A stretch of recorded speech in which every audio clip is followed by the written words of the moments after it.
Hello students, how are you? I am Meenakshi from STTB Senior Secondary School.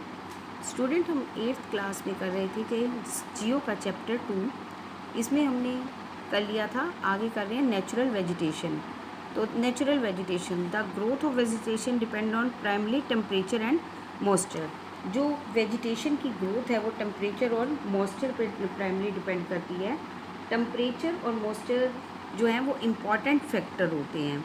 और जो world के जितनी भी मेजर वेजिटेशन है उनको फॉरेस्ट, ग्रासलैंड और टुंड्रा में डिवाइड किया गया है। जिन एरियो में हैवी रेनफॉल होती है वहाँ पे जो ट्री हैं बड़े बड़े ट्री उग जाते हैं, और जो फॉरेस्ट है वहाँ पर वो किससे अबंडेंट होते हैं, जो फॉरेस्ट एसोसिएट होते हैं वो जो है जहाँ पर वाटर का अबंडेंट वाटर सप्लाई होती है, यानी कि जहाँ पर बहुत ज़्यादा बारिश होती है वहाँ पर फॉरेस्ट उग जाते हैं और पेड़ उग जाते हैं और बड़े बड़े फॉरेस्ट बन जाते हैं। और जिन एरियो में मॉइस्चर का अमाउंट कम होता है उन एरियो में जो पेड़ होते हैं वो छोटे साइज़ के होते हैं और उनकी डेंसिटी भी कम होती है, यानी वो कम, वहाँ पर कम पेड़ उगते हैं।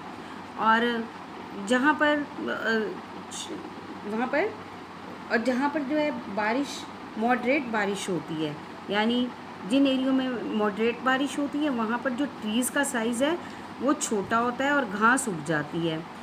उन एरियो में ग्रासलैंड उग जाते हैं। और जहाँ पर बारिश बहुत कम होती है तो वहाँ पर क्या होती है, वहाँ पर थ्रोनी शर्ब्स और शर्ब्स ग्रो कर जाती है। जहाँ पर ड्राई एरिया होता है, रेनफॉल बहुत कम होती है। यहाँ पे पिक्चर में ग्रासलैंड और फॉरेस्ट दोनों ही आपको दिखाए गए हैं एक ही पिक्चर में।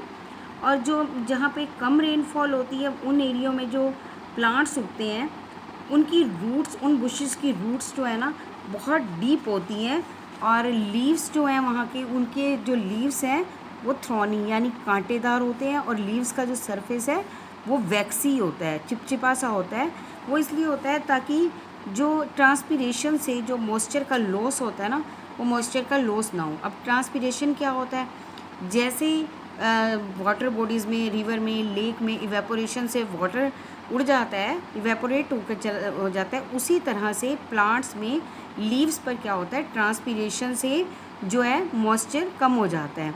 तो इसीलिए जो डेजर्ट के एरियाज़ होते हैं उनकी जो रूट, उनके जो लीव्स हैं वो कांटेदार होते हैं, और जैसे कि और उनके अंदर एक उनका जो सरफेस होता है ना वो चिपचिपा होता है ताकि मॉइस्चर कम ना हो। और जो टुंड्रा वेजिटेशन है वो कहाँ होती है, जहाँ पे बहुत ज़्यादा ठंड होती है, और पोलर रीजन में वहाँ पर टुंड्रा वेजिटेशन होती है, क्योंकि ऐसे रीजन्स में क्या है, बारिश नहीं होती और सॉइल जो है न्यूट्रेंट नहीं होती, तो वहाँ पे बर्फ़ ही होती है, वहाँ कुछ और नहीं उग सकता। और जो फॉरेस्ट हैं उन्हें मेन किस में डिवाइड किया गया है, एवरग्रीन और डेसीडियस फॉरेस्ट में। तो ये डिपेंड करता है कि एवरग्रीन फॉरेस्ट की वो अपनी लीव्स को कैसे शेड करते हैं, इसी पॉइंट से इन्हें 2 पार्ट्स में डिवाइड किया है। और एवरग्रीन फॉरेस्ट जो होते हैं ना वो अपनी लीव्स को कभी भी शेड नहीं करते, यानी कभी भी अपनी लीव्स को नहीं गिराते, और ये पूरा साल उन पर लीव्स रहती हैं। ऐसा क्यों होता है, ऐसा इसलिए होता है कि वहाँ पर बारिश होती रहती है, बारिश होने से मॉइस्चर बना रहता है। लीव्स जो हैं अपना जो प्लांट्स हैं वो लीव्स क्यों शेड करते हैं, वो इसलिए गिराते हैं ताकि जो ट्रांसपीरेशन से मॉइस्चर का जो लॉस हुआ है उसे पूरा करते हैं। और जो एवरग्रीन फॉरेस्ट है वहाँ पर बारिश बहुत ज़्यादा होती है तो वहाँ पर ट्रांसपीरेशन होता ही नहीं, मॉइस्चर कम ही नहीं होता।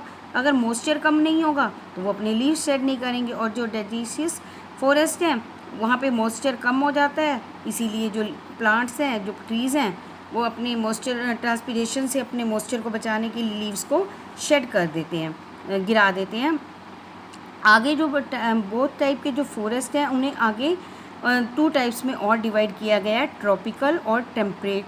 बेस ये किसके बेस के ऊपर है, ये डिफरेंट लैटिट्यूड, मतलब जिस लैटिट्यूड में आते हैं उनके बेस पे इन्हें अलग अलग लैटिट्यूड के बेस पे ट्रॉपिकल और टेम्परेट 2 टाइप में डिवाइड किया गया है। ट्रॉपिकल फॉरेस्ट जो हैं वो जहाँ पर ठंड होती है, ठंडे एरियाज़ में होते हैं, और जो टेम्परेट फॉरेस्ट हैं जहाँ पर गर्मी होती है, यानी 10 डिग्री से लेकर 25 डिग्री तक का टेम्परेचर होता रहता है, उसमें वहाँ पे टेम्परेट फॉरेस्ट होते हैं। जो आजकल क्या हो रहा है, टुडे पीपल जो हैं वर्ल्ड में 2 सेंचुरीज में लगभग जो है फॉरेस्ट कम होते जा रहे हैं, वो फॉरेस्ट को काट रहे हैं, कम कर रहे हैं। क्यों कम कर रहे हैं? क्योंकि वहाँ पॉपुलेशन बढ़ रही है, पॉपुलेशन बढ़ने से उन्हें खाने के लिए फूड ज़्यादा चाहिए, तो ज़्यादा ग्रो करनी पड़ती है और वो फॉरेस्ट को क्लीन कर देते हैं।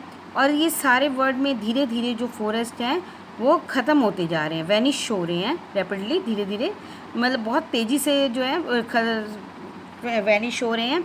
तो इससे जो है हमें फॉरेस्ट को जो है कंज़र्व करने की, इनवैल्यूएबल रिसोर्स है ये, और इन्हें कंज़र्व करने की ज़रूरत है।